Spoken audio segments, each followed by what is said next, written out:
ফলাফল ঘোষণা কৰিলে শ্ৰীমন্ত শংকৰদেৱ ইউনিভাৰ্চিটিৰ আণ্ডাৰত মেডিকেল কোৰ্ছৰ ফলাফল ঘোষণা কৰিছে। আপোনালোকক মই এই ভিডিঅ'ত গোটেই ডিটেইলছ এতিয়াই জনাম। আপোনালোকে ভিডিঅ'টো শেষলৈ চাই থাকক। Jorhat medical college, Silchar medical college, Guwahati medical college এইবিলাক মেডিকেল কলেজৰ ৰিজাল্ট ঘোষণা কৰিছে। কোৰ্ছৰ নাম হ'ল পেৰামেডিকেল।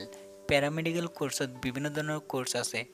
ICU, লেবৰেটৰী আৰু বিভিন্ন ধৰণৰ কোৰ্ছ আছে। এইবিলাক কোৰ্ছৰ ফলাফল ঘোষণা কৰিছে। টোটেল কেণ্ডিডেট পাছ হৈছে 354 কেণ্ডিডেট পাছ হৈছে।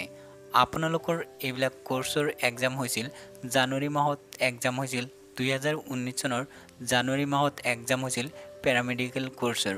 আপোনালোকে যদি ৰিজাল্ট চেক কৰিব বিচাৰিছে তেতিয়াহ'লে আপোনালোকে মোৰ ভিডিঅ' ডেছক্ৰিপশ্যনত লিংক পাব। সেই লিংকত আপোনালোকে চেক কৰিব পাৰিব ৰিজাল্ট।